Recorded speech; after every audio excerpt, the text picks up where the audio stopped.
Versus आला में खुश आमदीद दोस्तों। कानून शहादत ऑर्डर 1984 की जो हमने एक सीरीज स्टार्ट की है, जिसमें हम तमाम आर्टिकल को 164 जितने आर्टिकल हैं उन सब को आपके सामने आसान उर्दू ज़ुबान में एक्सप्लेन करेंगे। तो आज उस सिलसिले का हमारा लेक्चर है 5। उससे पहले हम रेलिवेंसी ऑफ फैक्ट्स पढ़ रहे थे। रेलिवेंसी ऑफ फैक्ट का अब हमने 21 आर्टिकल पढ़ लिया। 21 से आगे आज हम स्टडी करेंगे 22, 23 और इससे आगे onward. Article 22, facts necessary to explain or introduce relevant facts. तो दोस्तों जैसे कि इस आर्टिकल 22 है, इसकी अगर आप इसकी हेडिंग पढ़े तो इससे आपको समझ लग जाएगा कि ऐसे फैक्ट्स जो रेलिवेंट फैक्ट्स को एक्सप्लेन करें या फैक्ट इन इशू को एक्सप्लेन करें, या जो रेलिवेंट फैक्ट्स है या फैक्ट इन इशू है उनको सपोर्ट करें, रिबट करें या उनको एक्सप्लेन करें, तो वो वाले फैक्ट्स भी रेलिवेंट फैक्ट्स माने जाएंगे। मिसाल के तौर पे अब मैं आपको मिसाल देता हूँ। मिसाल, अब यूएस एक ऐसा सब्जेक्ट है कि अगर इसमें मिसाल जब तक स्टूडेंट्स को ना मिले तो वो उसको आर्टिकल को सही तरीके से नहीं समझ सकता। तो मैं आपको अब मिसाल में पेश करता हूँ तो यकीनन आप इस आर्टिकल को समझ जाएंगे कि मिसाल के तौर पर एक शख्स ए है, उस पर इल्ज़ाम है कि उसने बी को मारा और मारने के बाद वो शहर से चला गया, और उसका जो शहर से चले जाना है मारने के बाद बी को, ये एक रेलिवेंट फैक्ट है। जैसे हमने पिछले लेक्चर में पढ़ा है कि उसका ये कंडक्ट शो करता है कि उसने वाकई जुर्म किया है और जुर्म करने के बाद वो शहर से मफरूर हो गया। अब एक के ऊपर जिसके ऊपर इल्ज़ाम है, अब वो अदालत में बयान देता है या वो इन्वेस्टिगेशन अथॉरिटी के सामने बयान ये पेश करता है कि जी मैं जो शहर से बाहर गया था, मैंने बी को नहीं मारा। मेरे शहर से बाहर जाने की वजह ये थी कि मेरी वालदा बिलफर्ज बीमार थी, दूसरे शहर में मेरी वालदा मौजूद है और मैं उससे मुलाकात, उनकी इयादत करने के लिए इमरजेंसी में मैं उनसे गया। अब उनकी वालदा हालांकि क्या नाम है बीमार होना रेलिवेंट फैक्ट नहीं था, लेकिन वो रेलिवेंट फैक्ट से जुड़ा हुआ था ना, कि रेलिवेंट फैक्ट था कि वो शहर से मफरूर हो गया, भाग गया। अब उस शहर से भागने को वो एक्सप्लेन करता है, बताता है कि मेरी वालदा बीमार थी। अब वो अगर अदालत में एक्सप्लेन कर दे और बता दे कि उसकी वालदा बीमार थी या इस तरीके से वो एक ताल्लुक कायम बता देता है, तो ये भी जो था मामला रेलिवेंट फैक्ट से, ये फैक्ट जुड़े हुआ था, तो ये भी रेलिवेंट फैक्ट ही कहलाया जाएगा। इसी तरह एक शख्स है, अब इसके अंदर दोस्तों एक बात याद रखने वाली ये है कि जो रेलिवेंट फैक्ट को अगर जो शख्स एक्सप्लेन करेगा, जैसे मैंने आपको मिसाल दी, वो खाली ज़ुबानी कलामी बयान नहीं करेगा। यानी एक शख्स पे इल्ज़ाम है कि वो चोरी करके किसी कराची चला गया बिलफर्ज, अब वो क्या नाम है वैसे क्या जी मैं कराची काम से गया था, खाली उसका जस्ट ये बता देना कि मैं काम से गया था, ये उसको उस ज़ुमरे में नहीं आएगा, इस आर्टिकल के ज़ुमरे में, जब तक कि वो उस काम को बताए और वो उसकी इसको अर्जेंट, यानी वो काम भी अर्जेंट नौयत का हो। ये ना हो कि वो काम यानी बिलफर्ज उसका कि मेरी कराची में जॉब लग गई, अब जॉब उसके अगले महीने ज्वाइनिंग हो और वो महीने पहले कराची चला गया, ऐसा नहीं होगा कि जी मेरी तो जॉब लगी और जॉब ज्वाइनिंग कब है, महीने बाद। नहीं, वो काम को ये शो करवाना उसको लिए लाजम है कि ये अर्जेंट काम था और अर्जेंट काम के सिलसिले में वो कराची गया, तब तो ये वो वाले जो बात है उसकी रेलिवेंट फैक्ट्स के ज़ुमरे में आ जाएगी। और दोस्तों जो आर्टिकल 22 है, इसको याद रखें कि आर्टिकल जो आइडेंटिफिकेशन परेड होती है, शनाख्त परेड आपने सुना होगा, जो क्रिमिनल की प्रैक्टिस करते हैं दोस्त हमारे, उनको इस बात का बाखूबी इल्म है कि जहां मुल्ज़मान ना मालूम हो, FIR के अंदर किसी शख्स की डकैती हुई, वो लिखवाता है कि एक शख्स आया और उसने गन मेरे सामने की और मेरे से मोबाइल ले लिया, उसकी हाइट इतनी थी, उसका कद ऐसा था और क्या उसका रंग इस तरह था, शक्ल की साख्त बताता है। तो अब वो मुल्ज़िम नामालूम है, लेकिन अब वो एक्सप्लेन करता है। अब उसके सामने फिर आइडेंटिफिकेशन जो परेड होती है, वो मुल्ज़मान की डमी बना के, जिस तरह होता है एक प्रोसीजर है पूरा, वो 5-6 मुल्ज़मान को खड़ा किया जाता है, उनमें से उसने एक चूज़ करना होता है। तो वो जो आइडेंटिफिकेशन परेड होती है वो भी इसके ज़रिए ही, इस आर्टिकल के तहत ही होती है, क्योंकि इसके अंदर भी एक शख्स है जिसके खिलाफ कोई जुर्म हुआ है, जिसकी डकैती हुई है, जुर्म हुआ है, तो वो भी एक्सप्लेन करता है उस फैक्ट्स को जो उसके साथ हुए हैं, यानी उसके साथ रॉबरी हुई थी, तो वो एक्सप्लेन करता है कि जो हुलिया था उस मुल्ज़िम का वो कैसा था। इसी तरह दोस्तों मैं उम्मीद करता हूँ जो मैंने आपको मिसालें दी हैं आप समझ गए होंगे कि यानी अगर कोई रेलिवेंट फैक्ट को जो फैक्ट्स एक्सप्लेन करेंगे तो वो भी रेलिवेंट फैक्ट होगी। यानी सादा अगर एक जुमले के अंदर मैं बात को कंक्लूड करूँ आर्टिकल 22 को, तो ऐसे फैक्ट्स जो रेलिवेंट फैक्ट हैं उनको अगर एक्सप्लेन करते हैं, उनको क्या नाम है डिटेल में जाते हैं, उनको सपोर्ट करता है रेलिवेंट फैक्ट्स को जो एक्सप्लेन करेंगे, जो उनको सपोर्ट करेंगे, रिबट करेंगे, तो वो भी रेलिवेंट ही माने जाएंगे। अब आ जाते हैं हम अपने अगले आर्टिकल की तरफ। आर्टिकल 23 है things said or done by conspirator in reference to common design. अब ये जो आर्टिकल 23 है, इसके अंदर दोस्तों आपने एक लफ्ज़ याद रखना है, कॉमन इंटेंशन। कॉमन इंटेंशन के बारे में आपको पता होगा कि ये उसी सूरत में होती है जब किसी जुर्म के अंदर दो शख्स हों, यानी एक शख्स के ऊपर कॉमन इंटेंशन है। जिस केस के अंदर जुर्म के अंदर कोई शख्स इन्वॉल्व होंगे तो वो कॉमन इंटेंशन के तहत कोई जुर्म देते हैं, तो उन सारी की इंटेंशन एक ही मानी जाती है। अब आर्टिकल 23 के अंदर जस्ट ये बताया गया है कि अगर इस तरीके से कोई जुर्म होता है जिसमें 2 या 2 से ज़्यादा लोग मौजूद हैं और वो कोई ऐसा काम करते हैं, बिलफर्ज वो डकैती करते हैं किसी बैंक के ऊपर, 5 लोग मिलकर डकैती करते हैं किसी बैंक पे। एक शख्स था डकैत, वो असला लेकर आया, दूसरे ने रैकी की बैंक ने, तीसरे ने जाके जो सिक्योरिटी सिस्टम था बैंक का उसको यानी वो किया, ख़राब किया या महफूज किया, जैसे भी किया। चौथा शख्स क्या था, सिक्योरिटी जो अमला था उनसे असला छीन लिया। पांचवा जो शख्स था वो अपनी क्या नाम है गाड़ी लेके बाहर खड़ा था, उनका इंतजार कर रहा था। अब ये जो पांचों शख्स हैं, पांचों ने जो एक्ट किया है, एक ने असला खरीदा है, दूसरे ने रैकी की है, तीसरा गाड़ी लेके मौजूद था। अब ये तमाम जो लोग थे इस काम के अंदर, इस जुर्म के अंदर, उन्होंने अलग अलग काम किए हैं, यानी असला खरीदना, ये रैकी करना, अलग अलग काम है, लेकिन ये कॉमन इंटेंशन के तहत हुए हैं। तो ये तमाम जो काम है एक दूसरे के खिलाफ रेलिवेंट फैक्ट्स माने जाएंगे। किसी ने एक दिन रैकी की थी, किसी ने दूसरे दिन जाके असला खरीदा, तो ये तमाम असला खरीदना, रैकी करना, कोई गाड़ी लेकर आ गया, ये तमाम चीज़ें, ये तमाम जो फैक्ट्स हैं ये रेलिवेंट फैक्ट्स कहलाएंगे और ये एज इट इज़ लिए जाएंगे एक दूसरे के खिलाफ। इसी तरह एक शख्स पे इल्ज़ाम है, लोगों पे इल्ज़ाम है कि ABC ने बिलफर्ज पाकिस्तान के खिलाफ गद्दारी की है, पाकिस्तान के खिलाफ वो बगावत कर रहे हैं और कोई पाकिस्तान के खिलाफ जंग कर रहे हैं किसी मुल्क के खिलाफ। तो A ने किसी मुल्क में असला इकट्ठा किया, B ने दूसरे मुल्क में फंडिंग इकट्ठी की पाकिस्तान के खिलाफ या किसी भी मुल्क के खिलाफ, C ने जो थे ट्रेनिंग दी।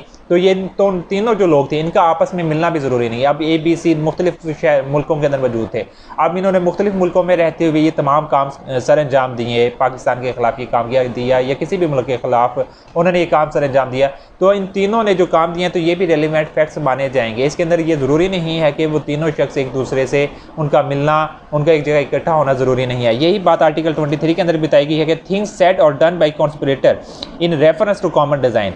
तो इसको अगर आप इसकी हेडिंग पढ़ें तो वही बात कॉन्स्पिरेटर यानी कॉन्स्पिरेसी करने वाला किसी जुर्म की बाबत, कॉमन डिज़ाइन से मतलब वो किसी जुर्म की बाबत कोई प्लान बनाते हैं तो वो दो या दो से शख्स, जैसे मैंने आपको बता दिया एग्जांपल दी है, तो वो भी तमाम रेलिवेंट फैक्ट्स माने जाएंगे। अगर हम इसको पढ़े 23 को, where there is a reasonable ground to believe that 2 or more person have conspired together to commit an offense or an actionable wrong, anything said, done or written by any of such a person in reference to their common intention after the time when such intention was first entertained by any one of them is relevant fact as against each of the persons believed to be so conspiring, as well as for purpose of providing resistance of the conspiracy as for the purpose of showing that any such a person was a party to it।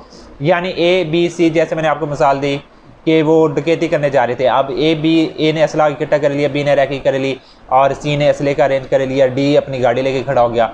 अब उनमें से अभी D खड़ा था, bank के बाहर खड़ा था, ठीक है, और वो इंतज़ार कर रहा था कि मेरे दोस्त डकैती करके आएंगे तो मैं उनको लेके जाऊंगा। अब इतने में पुलिस आती है और ABCD को पकड़ लेती है असले के अंदर। अब D कहे कि जी मैंने तो लेके नहीं गया, मैं तो बाहर जस्ट खड़ा था और मैं इसके अंदर इन्वॉल्व नहीं था। हालांकि D का जो काम था, उसने गाड़ी के अंदर उनको मफरूर करवाना था, वो उसने अभी तक सर अंजाम नहीं दिया था।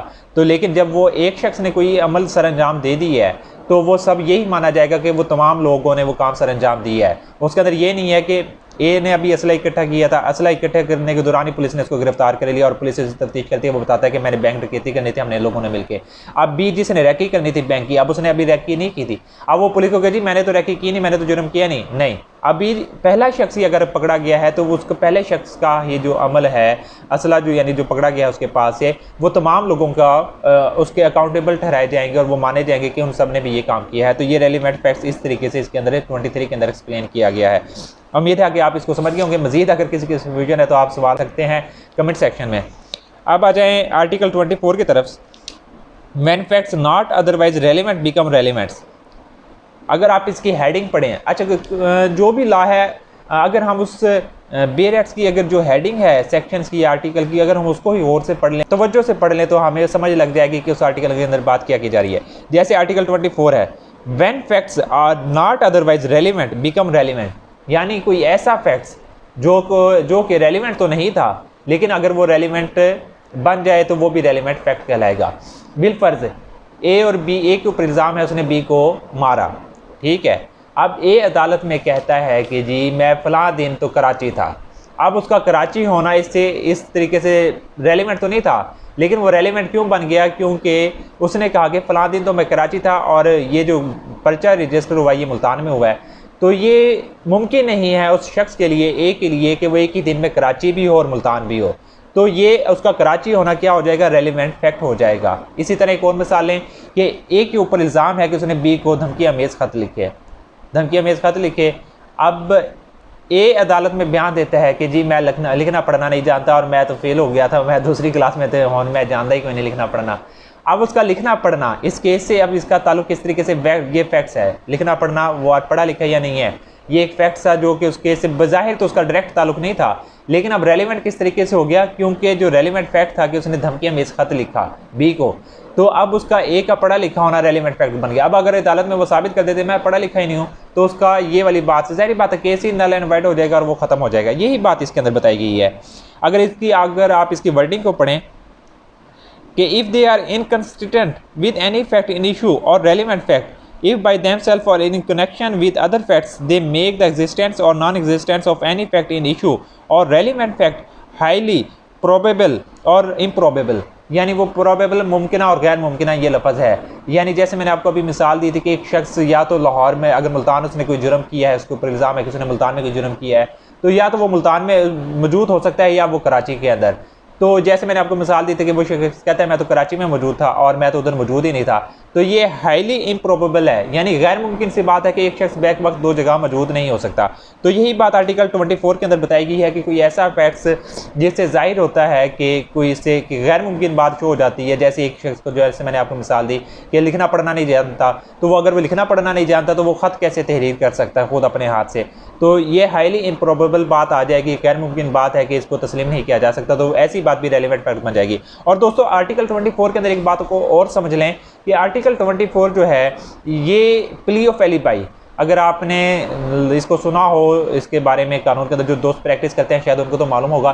प्ली ऑफ एलिबाई एक ऐसी प्ली होती है जो अक्यूज्ड लेता है मुलजिम, यानी प्ली ऑफ एलिबाई का मतलब ये है कि द प्लेस ऑफ अकरेंस, जहां ऑफेंस कोई हुआ था मैं उधर मौजूद ही नहीं था, यानी मैं किसी और जगह मौजूद था। एलिबाई एक लैटिन वर्ड है, उसका मतलब ही यही है कि गैर मौजूद होना उस जगह से। तो जैसे मैंने आपको मिसाल दी थी कि वो कराची में मौजूद था, अब वो उसका ये कहना कि मैं कराची में मौजूद था, जुर्म वाली जगह मैं मुल्तान मौजूद नहीं था, ये कहलाएगा प्ली ऑफ एलिबाई। और प्ली ऑफ बाई एक सेटल प्रिंसिपल है हाई कोर्ट्स की जो जजमेंट्स हैं और बाकी भी, कि वो अक्यूज के ऊपर है कि वो अक्यूज साबित करे इस बात को कि वाकई वो कराची के अंदर था, यानी उस पर इल्ज़ाम है कि उसने ए बी को मारा है, ए पे इल्ज़ाम है उसने बी को मारा है, अब वो कहता है मैं कराची था। अब उसने ये सब जो प्ली ऑफ एलिबाई ले ली है अदालत के अंदर, अब वो जिसने ये प्ली ली है मुलजिम ने, वही ये साबित करेगा कि वो कराची के अंदर मौजूद था। तो ये वाली जो प्ली ऑफ एलिबाई का अगर सवाल आ जाता है कि QSO के अंदर प्ली ऑफ एलिबाई किस आर्टिकल के अंदर बयान की गई है, तो आप ये भी कह सकते हैं कि वो आर्टिकल, यानी आप लिख के आएंगे कि वो आर्टिकल 24 के अंदर ये वाला प्रिंसिपल सेट हुआ है। और आइडेंटिफिकेशन पीरियड का कहाँ सेट हुआ है, आर्टिकल 22 के अंदर, जहाँ से हमने पढ़ा है। आइडेंटिफिकेशन पीरियड को डील करता है आर्टिकल 22 और प्ली ऑफ एलिबाई को डील करता है आर्टिकल 24। दोस्तों अब आते हैं आर्टिकल 25 की तरफ। आर्टिकल 25 दो लाइनों का एक आर्टिकल है जस्ट, कि in suit for damages facts intending to enable court to determine amount. अब आर्टिकल 25 जी इसके अंदर सूट का जिक्र हो गया है। सूट क्या होता है, दावा हमेशा सिविल मैटर का ही किया जाता है, क्रिमिनल मैटर का नहीं होता। तो अगर कोई ऐसा दावा है अदालत में चल रहा है, डैमेजेस से मतलब क्या, डैमेजेस से क्या मुराद होता है, हर्जाना, कि अगर कोई शख्स किसी दूसरे शख्स के खिलाफ दावा करता है और हर्जाना क्लेम करता है, तो वो ऐसे फैक्ट्स बयान देगा अदालत के अंदर जो कि ये जाहिर करें कि उसका कितना नुकसान हुआ। मिसाल के तौर पर एक कंपनी है, एक फैक्ट्री थी, फैक्ट्री वाले ने एक क्लेम कर दिया वायर बनाने वाली कंपनी के ऊपर कि जी जो आपने मुझे वायर की है, इलेक्ट्रिक तार जो मुझे दी थी वो इंतहाई खस्ता हाल थी, जिसकी वजह से मेरी पूरी फैक्ट्री की वायरिंग जल गई या उससे मेरी मशीनरी ख़राब हो गई और मेरा इतने करोड़ रुपए का नुकसान हुआ। ठीक है, तो अब उसने हर्जाने का दावा कर दिया उस कंपनी के खिलाफ, इलेक्ट्रिक वायर जो कंपनी तारें बनाती थी उस कंपनी के खिलाफ। अब वो जो फैक्ट्री का मालिक है अदालत में ऐसे सबूत पेश करेगा जिससे जाहिर हो कि उसका कितना नुकसान हुआ है। तो जो वो सबूत पेश करेगा जिससे डैमेजेस का तयन होने में मदद मिलेगी, हर्जाने की जो कीमत उसने क्लेम की है उसको तयन करने में मदद मिलेगी। बिल्कुल 5 करोड़ का उसने दावा किया था, तो अब ऐसे वो सबूत अदालत में पेश करता है जिससे शो होता है कि उसका वाकई 5 करोड़ का नुकसान हुआ है। तो ऐसे जो फैक्ट्स हैं वो भी रेलिवेंट फैक्ट्स होंगे। यही बात जस्ट इस आर्टिकल के अंदर बताई गई है। अब जो अगला आर्टिकल है वो है आर्टिकल 26। वो आर्टिकल 26 कहता है कि फैक्ट्स रेलिवेंट व्हेन राइट और कस्टम इज इन क्वेश्चन, यानी अगर राइट से मुराद क्या होता है, किसी का हक होना, कस्टम रवाज। अब इस आर्टिकल के अंदर जस्ट ये बताया गया है कि जब कोई किसी का क्वेश्चन हो कि आया कि ये शख्स मालिक है या नहीं है, या दूसरा सवाल ये उठे कि आया कि ये शख्स जो है कि इस इलाके के अंदर ये कस्टम मौजूद है या नहीं है, जब ऐसा कोई सवाल उठेगा तो उस सवाल का जवाब जब अदालत तलाश करने लगेगी तो उससे रिलेटेड कोई अगर शख्स फैक्ट्स बयान करेगा, देता है, तो वो भी रेलिवेंट फैक्ट्स होंगे।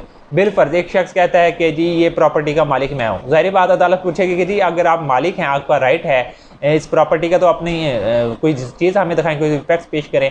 वो फैक्ट्स पेश कर देता है फ़र्द मलकियत या उसकी मलकियत का सबूत, तो ये रेलिवेंट फैक्ट होगा। इसी तरह एक शख्स कहता है कि जी यहाँ से गुजरने का मेरा क्या नाम है रास्ता, ये जो रास्ता है इससे गुजरने का मेरा हक़ है, जबकि दूसरा शख्स कहता है कि जी इस पे इसका हक़ नहीं है गुजरने का। ये ए और बी के दरमियान अगर मसला बिलफर्ज चल रहा है, मिसाल के ज़रिए हम करते हैं। अब ए क्या कहता है कि जी मैंने गुजरना है इधर से, बी कहता है नहीं ये मेरा प्लाट है, तुम यहाँ से नहीं गुजर सकते। अब ए अदालत में कोई ऐसा डॉक्यूमेंट पेश कर देता है कि जो बी का वालिद था उसने उस ए के हक़ में ये बयान दिया हो या उसके तहरीरी लिख के दी हो कि जी ए को ये रास्ते को मैं राइट देता हूँ। अब वो ऐसी डीड या ऐसा कॉन्ट्रैक्ट अदालत के सामने पेश करता है तो ये भी रेलिवेंट फैक्ट माना जाएगा। अब कस्टम क्या होती है? कस्टम जैसे आपको पता है कि हमारा जो पाकिस्तान है एक इसकी मेजॉरिटी जो है वो देहातों में रहती है, और देहातों में आपको पता है कि पाकिस्तान वैसे भी एक ख़ास रस्म व रवाज होते हैं हर इलाके के अंदर। तो ऐसे मामले के अंदर ख़ास किसी कस्टम को अगर कोई साबित करना है तो उसको भी क्या नाम है, उस कस्टम को, उस रिवाज को साबित करने के लिए भी रेलिवेंट फैक्ट्स अगर कोई पेश करता है, कोई फैक्ट्स पेश करता है तो वो भी रेलिवेंट माने जाएंगे।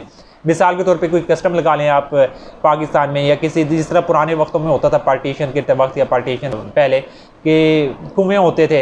अब वो कुएँ अंग्रेज़ दौर के बने होते थे, बना के गए हैं वो चकों के अंदर या जहाँ पानी की कमी होती थी। अब उस कुआँ को इस्तेमाल करने का एक ख़ास यानी उससे अगर किसी चक में या किसी गांव में कुआँ बनाता तो उसका पूरा यानी उस आबादी को हक होता था कि वो उसको इस्तेमाल करें। कस्टम था, ज़ाहिर बात है रिवाज था कि कुआँ अगर बनाए तो उसका रिवाज है कि वो तमाम उसको इस्तेमाल करेंगे। तो अब ऐसी कस्टम तमाम लोगों को पता होती है। देहातों में अगर आप चले जाएँ जो सहराई इलाके हैं उधर अगर कुआँ बना हुआ है तो वो इस्तेमाल कर सकते हैं इस तरीके से उस कुएँ का पानी। अब अगर कोई आके शख्स क्लेम करे कि जी नहीं इसके ऊपर तुम लोगों का किसी का हक नहीं है और इस कुएँ के ऊपर जस्ट मेरा हक है और मेरे दादे ने ये बनवाया था और ये किया था, अब ये बात काबिल कबूल नहीं होगी, क्योंकि एक कस्टम चलती आ रही है कि अगर एक कुआँ बना हुआ है किसी इलाके के अंदर तो उस कुएँ का पानी तमाम लोग जो उसके इलाके के होंगे वो उसको इस्तेमाल करेंगे और इस तरीके से उससे फ़ायदा उठाएंगे। तो कस्टम से रिलेटेड अगर कोई फैक्ट्स अगर पेश करता है तो वो भी रेलेवेंट फैक्ट्स माना इस तरीके से जाएगा। अच्छा, अब याद रखें कि कस्टम हमेशा वो लीगल होने चाहिए। अब पाकिस्तान में बदकिस्मती से बहुत से ऐसे इलाके हैं, देहात हैं, मेजॉरिटी में तो नहीं लेकिन थोड़े बहुत ऐसे अभी भी मौजूद हैं जहाँ ये अभी भी कस्टम है कि ख़वातीन को विरासत का हक़ नहीं दिया जाता और बेटों को दिया जाता है।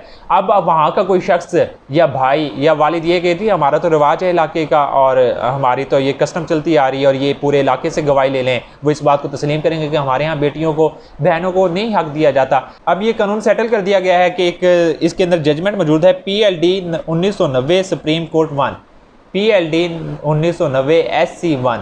इसके अंदर ये इस बात को सेटल कर दिया गया था सुप्रीम कोर्ट की तरफ से कि कोई भी ऐसी कस्टम जिसके ज़रिए किसी को विरासत से महरूम रखा जाएगा तो ऐसी custom null and void claim मानी जाएगी। उसके अंदर ये नहीं होगा कि जी चलो पूरे मोहल्ले ने, पूरे इलाके ने गवाही दे दी है तो ये कस्टम ठीक होगी, ऐसा नहीं होगा। अब आ जाते हैं आर्टिकल 27 की तरफ। आर्टिकल 27 वही बात, facts showing existence of state of mind और ऑफ बॉडी और बॉडीली फीलिंग।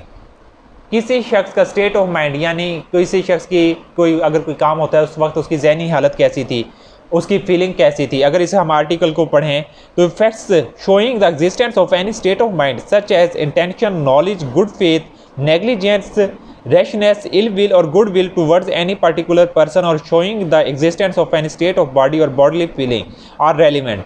यानी उसके अंदर ये तमाम बातें बता दी गई हैं। गुड फेथ हो गया, नेग्लिजेंस हो गई, किसी का रवैया कैसे था। बिलफर्ज एक मिसाल के तौर पे एक शख्स गाड़ी चला रहा था, अब कैमरे जिस तरह CCTV कैमरे लगे होते हैं तो उससे सेफ सिटी कैमरे हैं, उससे ये बात साबित हो गई कि वो मोबाइल फ़ोन पे बात करता हुआ जा रहा था और मोबाइल फ़ोन था, एक हाथ में कोक थी और एक कान पे मोबाइल लगा रखा था। इससे ये क्या शो हो रहा है कि वो नेग्लिजेंस तरीके से जा रहा था। अब उसने किसी जगह किसी शख्स को टक्कर मार दी तो उसका नेग्लिजेंस किस तरीके से उसके कंडक्ट से शो हो गया कि वो फ़ोन पे बात कर रहा था। इसी तरह एक शख्स किसी को गुस्से में गालियाँ निकालता हुआ जा रहा था और उसका बड़े गुस्से में था और आंखें लाल थी उसकी, एक शख्स ने देखा। अब उस शख्स कुछ अर्से बाद, थोड़ी देर बाद जाके पता लगा कि उस शख्स ने किसी को थप्पड़ मारा या मार दिया। तो अब उसकी ये जो फीलिंग है, जिस तरीके से वो गुस्से की हालत में गया और वो गालियाँ निकालता हुआ जा रहा था किसी खास शख्स को, बी को बिलफर्ज ए जा रहा था बी को गालियाँ निकालता हुआ, तो उसका ये गुस्से में जाना, उसकी आंखों का लाल होना, फीलिंग है ना बॉडी, जैसे इस आर्टिकल में भी बयान किया गया है कि बॉडी और बॉडीली फीलिंग यानी जिस्मानी हालत उसकी कैसी थी कि जब वो गया गुस्से की हालत में। अब ज़ाहिर बात है एक बंदा गुस्से की हालत में जाएगा उसकी आंखें लाल हो जाएंगी और वो समझ नहीं लग रहा होगा, इंसान समझ जाता है कि यार ये बहुत गुस्से की हालत में शख्स मौजूद है। तो ये उसकी गुस्से की हालत में मौजूद होना और उसका गुस्सा उसकी बॉडी से जाहिर होना, ये भी रेलिवेंट फैक्ट माना जाएगा। अब वो गुस्से की हालत में गया और उसने मार दिया, तो एक दुकानदार कहता है जी वो मेरी दुकान पे खड़ा था, गालियाँ दे रहा था, गुस्से की हालत में था, तो ये भी रेलिवेंट फैक्ट माना जाएगा। अब इसके अंदर एक बात ये समझने की है दोस्तों, मूड है ना, ये ख़ास स्पेसिफिक सर्टन पर्सन की तरफ होना चाहिए। अब जनरल अगर हालत है, मिसाल के तौर पर एक शख्स है, वो अपने घर से अपने वालिद से उसकी लड़ाई हो गई या भाई से उसका कोई बड़े भाई से झगड़ा हुआ, वो गुस्से की हालत में निकला, तो ये वाला कंडक्ट इस तरीके से गुस्से की हालत में उसका निकलना ये रेलिवेंट फैक्ट नहीं माना जाएगा। जो अगर वो गुस्से की हालत में निकला, किसी खास शख्स के ऊपर उसको गुस्सा था, तब तो वो गुस्सा माना जाएगा। अब बिलफर्ज मिसाल है, मैं आपको एक और देता हूँ। ए और बी दोस्त बैठे हैं। अब ए अपने दोस्त बी को कहते हैं यार मैं आज बड़ा अपसेट हूँ, बड़ा दुखी हूँ, या मैं बड़े गुस्से की हालत में हूँ। ठीक है, अब अपने दोस्त को वो बता रहा है, होटल पे बैठे चाय पी रहे हैं और वो अपने दोस्त बी को उसने ये बातें बताई। अब ए के ऊपर इल्ज़ाम लग जाता है कि जी उसने फलां शख्स को किसी को मारा है या उसने उसको ज़ख्मी कर दिया। अब कोई होटल वाला या बी उसका दोस्त गवाही दे के जी हाँ मेरा दोस्त उस दिन अपसेट बैठा था, वो दुख के अंदर था या वो गुस्से की हालत में था, हालांकि उसका जो गुस्सा था वो एक जनरल गुस्सा था, उस जो शख्स ज़ख्मी हुआ उस खास शख्स की तरफ उसका गुस्सा नहीं था, तो ऐसी हालत में वो रेलिवेंट फैक्ट नहीं माना जाएगा। रेलिवेंट फैक्ट किस सूरत में होगा? आर्टिकल 27 के अंदर जो बात बयान की गई है, जो ख़ास वाक़े की और ख़ास सर्टन पर्सन की तरफ हो तो ही वो रेलिवेंट फैक्ट माना जाएगा, अदरवाइज़ वो रेलिवेंट फैक्ट नहीं माना जाएगा। अब आ गया है जी article 28, facts bearing on question whether act was accidental और इंटेंशनल। एक्सीडेंटल क्या होता है? हादसाती। हादसाती से मुराद क्या है कि कोई शख्स यार ये मेरे से एमरजेंसी में कोई शख्स जा रहा था, हादसाती तौर पे कोई काम हो गया है। इंटेंशनली क्या होता है? जानते बूझते कोई काम करना। मिसाल से समझ लें बात, एक शख्स है उसके पास निकल आए क्या न कहने के 2 जैली नोट निकल आया 5000 का, और वो 5000 का जैली नोट, अब वो बेचारा गरीब बंदा, उसको नहीं पता था, गरीब जैसे शख्स होते हैं, और अब वो जिस गरीब बंदे को तो कभी कभी 5000 का नोट देखता होगा बेचारा, तो अब उसके ऊपर इल्ज़ाम कोई दुकानदार लगा देते कि जी तूने 5000 का नोट जैली मुझे दिया है और ये तेरा काम ही यही है फ्रॉड करना। अब वो बताए कि यार ये मेरे पास जेब में बाकी भी नोट देख लो, मेरे पास दूसरा भी 5000 का नोट है, तीसरा भी 5000 का, बिल फर्जिया 1000 वाला नोट है, वो जैली नहीं है। ठीक है, तो ये मेरे से हादसाती तौर पे मेरे पास आ गया और ये एक्सीडेंटल तौर पे आ गया, तो ये उसका ये मानना, उसकी जब जेब चेक की जाए उसके पास बाकी सारे जेन्युइन नोट निकले हैं, जस्ट एक नोट जैली था, तो ये किसके, ये उसका ये कंडक्ट ये एक्सीडेंटल जुमरे में आएगा और ये रेलिवेंट फैक्ट माना जाएगा। इसी तरह इंटेंशनल है, एक शख्स पे ये इसी तरह इल्ज़ाम लग गया कि जी उसे वो जैली नोट दे रहा था, वो दुकानदार है और वो उसने किसी गाहक को 1000 का जैली नोट दिया, दुकानदार आ गया वापस, वो गाहक आ गया वापस दुकानदार के पास, तूने मुझे जैली नोट दिया। अब लोग इकट्ठे हो गए, अब उस दुकानदार का गला चेक किया जाता है, दराज के अंदर चेक करते हैं, उसके अंदर 10-15 नोट इसी तरह पड़े होते हैं जो जैली थे। ठीक है, अब उससे पहले बिलफर्ज किसी ने उसके ऊपर इल्ज़ाम लगाया था कि जी इसने मुझे जैली नोट दिया, अब दूसरा एक बंदा आ गया शख्स, वो भी उधर जब लोग इकट्ठे हुए, जी इसने मुझे महीना पहले जैली नोट दिया था, मैं खामोश हो गया कि भाई से गलती होगी हो, लेकिन इसने आज दोबारा ये हरकत करी और इसके गले में 10-15 नोट भी जैली पड़े हैं। अब ये सारे अवामिल क्या शो करते हैं कि ये शख्स ने जो काम करा है, जैली नोट दिया है, ये इंटेंशनली दिया है, यानी ये जानते बूझते हुए इस शख्स ने ये काम किया है।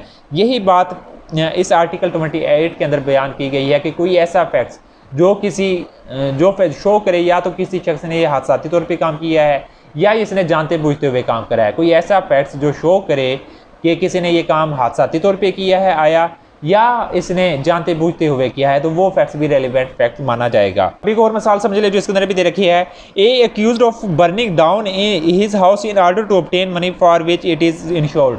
अब एक ऊपर इल्ज़ाम है कि उसने क्या नाम है अपना घर खुद जलाया है, जो कि उसने जिस एक घर था जो कि उसने इंश्योरेंस करवा रखा था, अब वो इंश्योरेंस घर उसने खुद जला दिया।